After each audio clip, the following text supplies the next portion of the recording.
Hi guys! Welcome back na naman sa aking channel.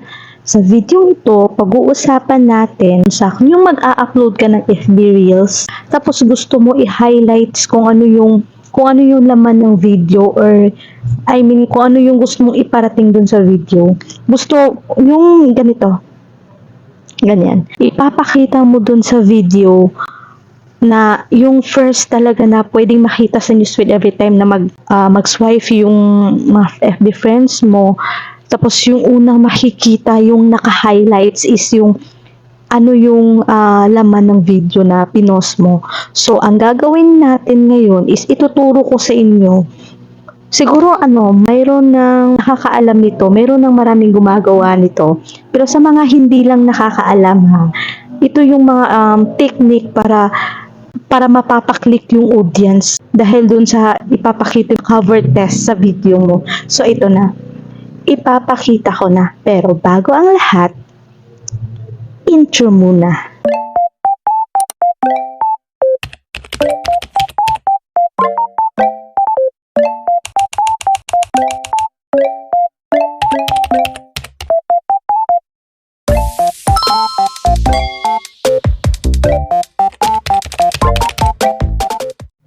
So, ito na nga guys.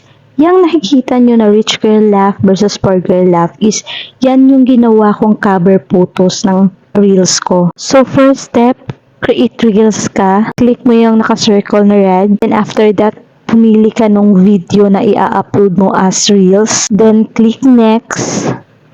Then, tapos, so, ayan na. Scroll mo lang pababa, hanapin yung see more settings. Yung sinirkulan ko ng red na yung may see more settings, click mo lang siya.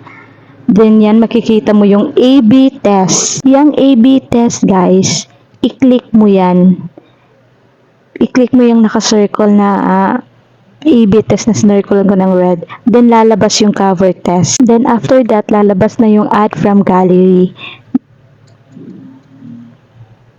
Piliin mo yung ginawa mong cover photos.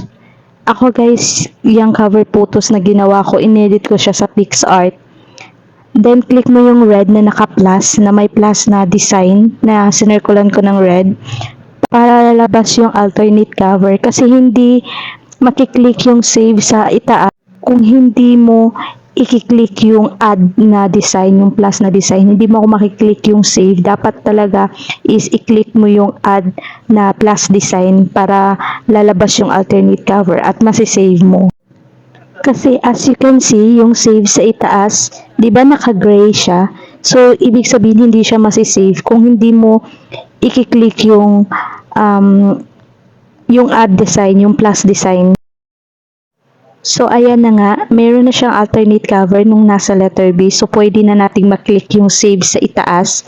So, babalik tayo dito. Sa nakikita nyo, yung public is naka-gray siya. Dapat guys, hindi siya naka-gray. Kasi pag naka-gray yan, kahit i-click mo yung share now, hindi yan tatatak dun sa timeline mo. Makikita lang siya sa feed ng mga friends mo, pero hindi siya makikita sa profile mo pag merong mang stock sa'yo. So, ang dapat natin gawin is punta tayo dito sa A/B test. So, nakikita nyo yung X.